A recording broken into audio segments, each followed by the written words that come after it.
Well, good morning. It's another generative AI day. I've been doing a couple of recent videos just showing you very specific tools which are coming onto the market, which it's almost like a fire hose at the minute. The number of different tools now that are coming on, being released, which are allowing you to do clever things with documents and presentations and images and videos, etc. So I wanted in this one actually to show you a workflow, and I'm going to try and be very brief with this, that I actually use to generate animations. And this is mostly animations for presentations, and it's also animations that can be embedded into sort of social media links, even into articles that you publish, etc. So I'm going to just share with you my workflow very briefly. So let me just share my screen in a second, and then we'll walk through what each of those steps are.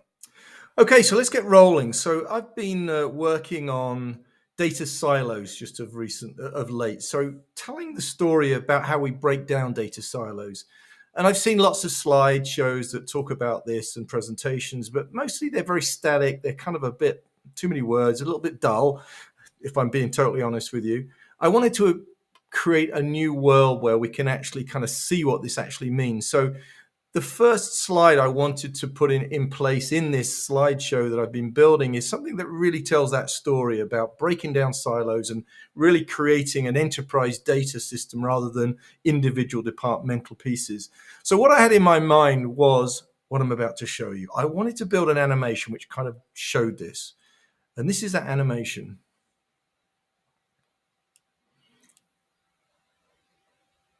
So what you're seeing there really is that rising up of data and then the collapsing of the silos. So I really like that as a concept, a way to introduce the notion of sort of the topic and to tell that actual story. So it's very impactful. It's eye-catching. It's few words, an animation to tell the story. So how did I build that? And again, I'm not a graphic artist, but I did this all with generative AI. I did it all with multiple tools. And I'm just going to walk you through what I used. So the first thing I did as I was thinking about this was I went to images, Google Images. You could go to any source of images, and I typed in various search terms. And this was one of the terms one of the images that came up, which I really like, the notion of, silos and data flowing from the bottom of them.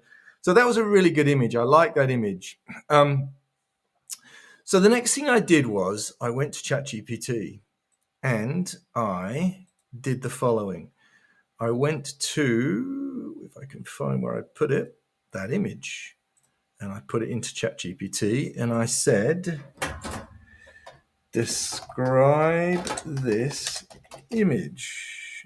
Again, my typing is awfully bad. They never taught me to type in England, so there's my excuse. So what ChatGPT does is it actually looks at that image and it comes up with a description of that image. And you'll see the image depicts an artistic representation of three silos.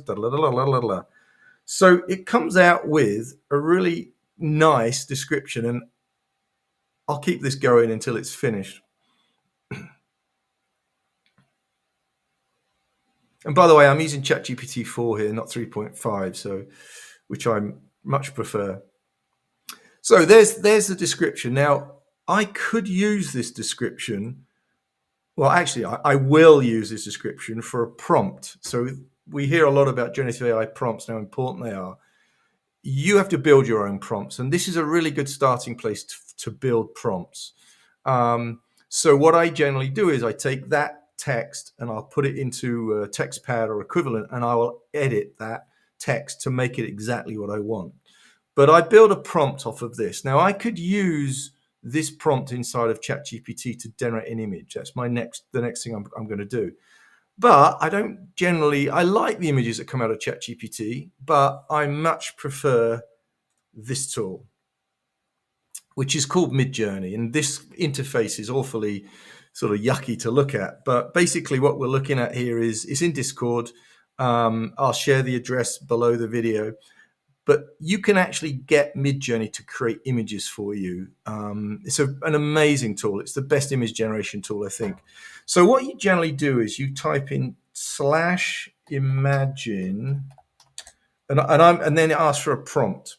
So I'm just going to put the prompt in there. Now, I'm not going to show you what that comes out with because I've already generated an image from this. But when you hit return, it's going to generate 4 images for you, which you can then choose the one you want.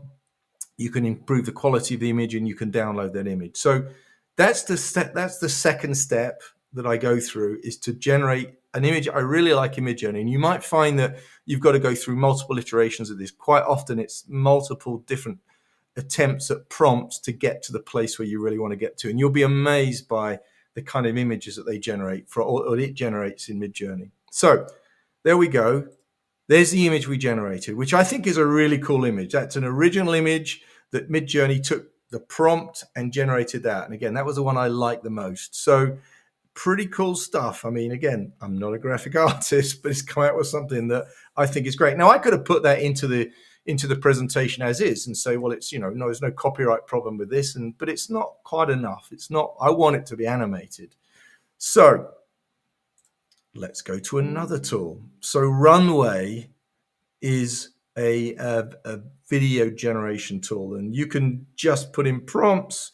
But in this case, and I'm just going to show you a part of this journey, you can actually put into this a file that you want. So I'm going to put in this file like so.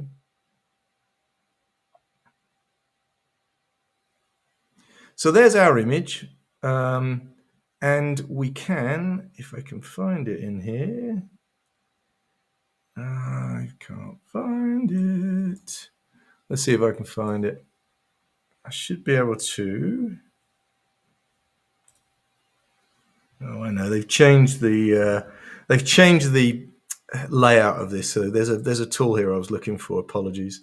So there is a tool. There are multiple brushes in this case, so you can actually do some really clever things with this.